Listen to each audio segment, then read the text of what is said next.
Welcome guys, it's Reese here from rtx-fitness.com. Today I'm going to talk to you all about the dynamic method, how to apply it into your training. And now remember, this is the opposite of our maximal effort method, so we're not hitting max weight, guys. So before I get on, if you haven't subscribed already, click the subscribe button. Follow me on the social media to keep up to date with all the information I'm going to kick out there, all the articles I'm going to write to help you guys out and get strong, fit, healthy. And also you can click onto the link for the podcast, subscribe to that.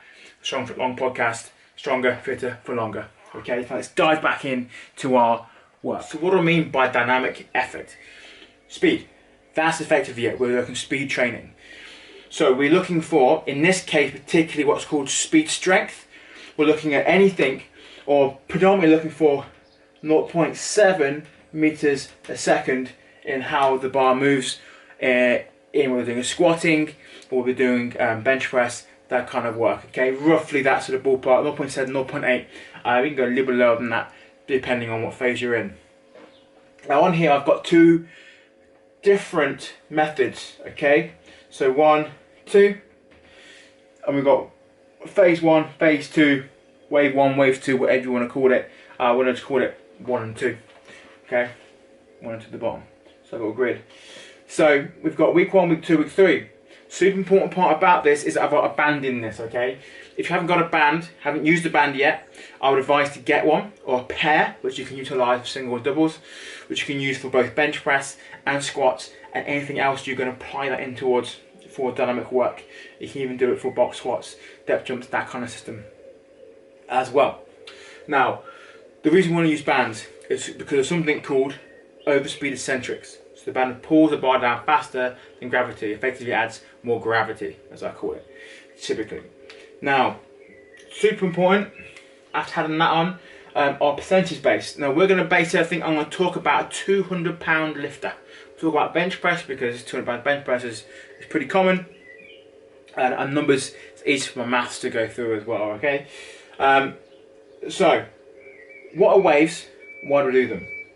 So, a wave is literally, it's the bottom of this, would start here, we come up, and then we come down, go up again, then come down, then up again, maybe even come down further, and we work through that system. Okay, I'm going to rub that out, we don't need that just there. We're going to work on making sure, screw this up nice and neat, making sure that we're not overtraining, but we're stimulated enough for growth and developmentation and adaptation for what we're trying to do. In this case, get faster. So, ways super important to regulate our load, make sure we're not overtraining particularly, and we can continue work through a multiphasic system, block periodization to a degree, and the conjugate system, which is my bias towards, because utilising everything all at once, and I just fucking like doing it, and it works really well. And in my opinion as well, typically, because the volume always stays high, generally, apart from maybe 4 weeks, you are more or less likely to occur an injury or setback, providing you're training smart. And that's the important part, training smart. But, back on point. So, week 1, week 2, week 3. Block 1, block 2. Week 1, week 2, week 3. In our first example, we're hitting 40% of bar weight. I'm saying a 200 pound lifter, so that's 80 pounds. 10% of band tension. That's 10% of the max. So if your max is 200 pounds, in this instance it is, or 10% of that is going to be 20 pounds of band tension at the top.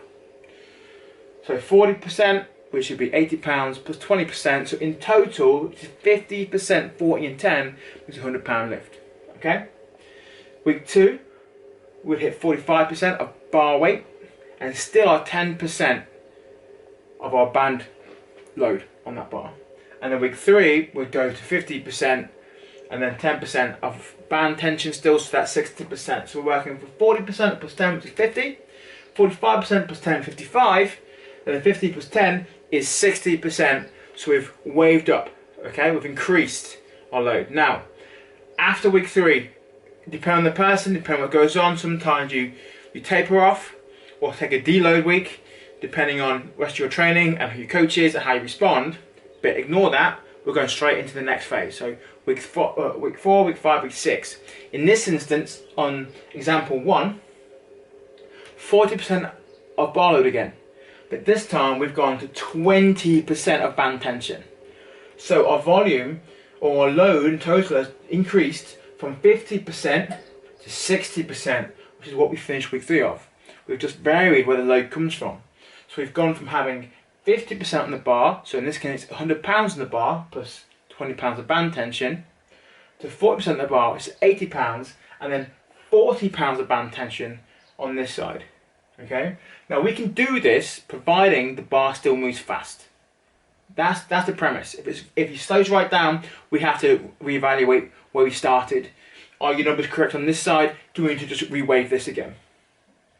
Now week 4 is that 40 plus 20.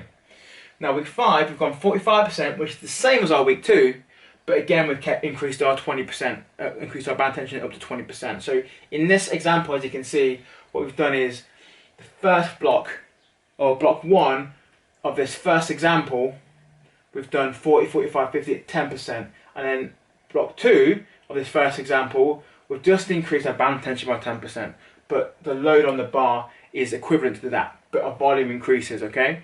So if we're going to have 50% on week 1, we've got 60% on week 4, okay? 60% on week 3, and we've got 70% on week 6. So that adjusts our volume, providing we go through. I'll talk about sets and reps, etc. in a minute. So that's one way of doing it, and I quite like that system. But my favourite system is this weekly wave, okay? Undulating waves. So we're going to have the same system. We're starting 10% band tension, so everything's the same on this first block. So 40% either side, 40% and 10%, 45 and 10%, 50% and 10%, the same as our first block on our first example. Now the second block is where it changes. So we've gone back, our bar load is now increased, okay? But our band tension stays the same. So our bar load, we've waved back from week 3 and basically repeated week 2. So rather than going 50% back to 40%, we go to 45%, which is the same as week 2. Then we go to 50%, which is the same as our third week. And then we're going to 55%, which is a new gain, a new volume, a new ceiling. Okay, so our wave has changed on this. So on this again, if we look at this one, so this is 50% total, this is 55% total, percentage of the bar weight and band combined, this is 60%. Now we're back on this, we're waving down to 55%, which is equivalent to that. We're on 60%, which is equivalent to that. And now we've gone to 65%. Yeah, which is a new high. This way, we've increased our volume, but without waving all the way down again and changing our band tension. So it will change how fast we are off our chest. This is something you can utilise if you perhaps a little bit slow on the lockout, a little bit faster off the chest, so you can load the chest slightly more and have that speed at the top still.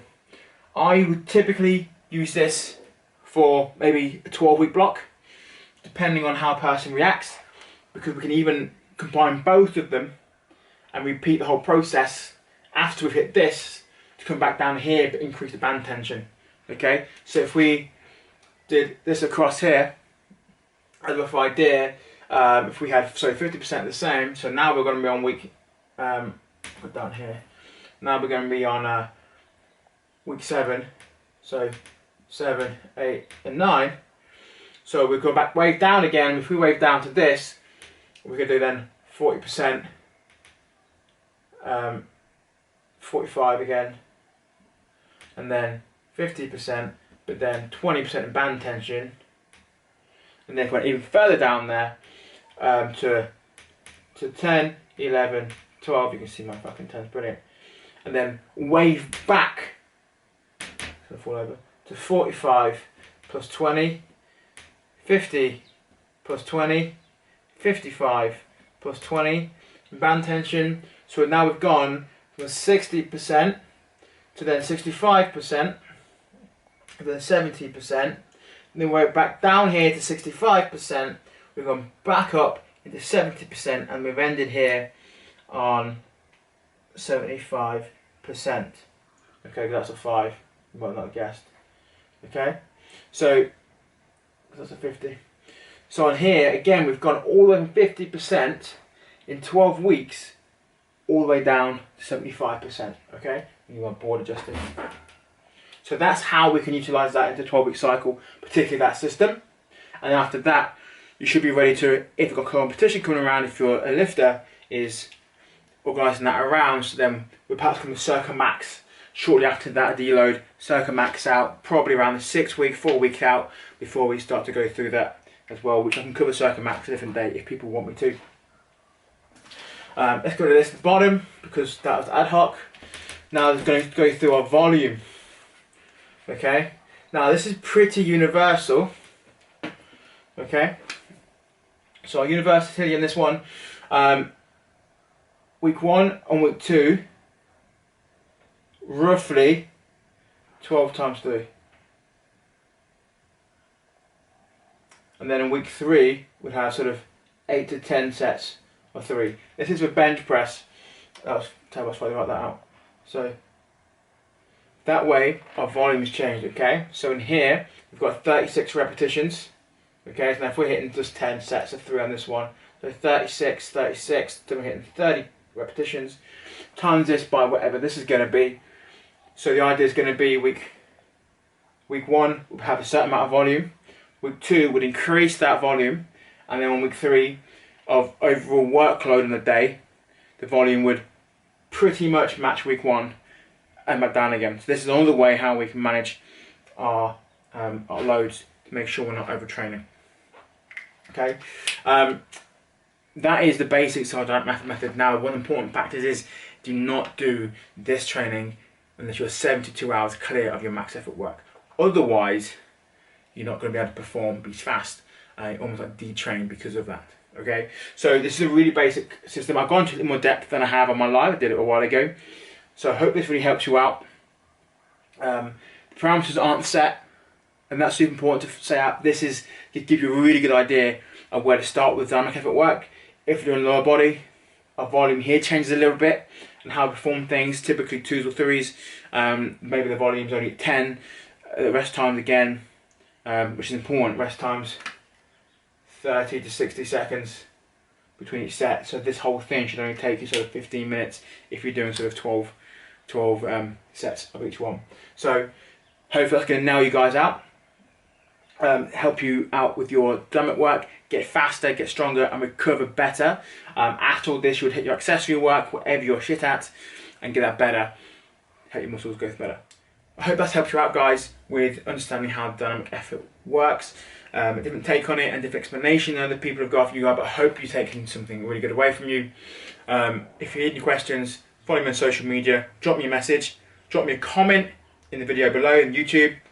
Don't forget to subscribe for awesome content. I'm going to keep putting out there, give you guys all the help you need. Anything you need, let me know. Yours in strength. See you guys later.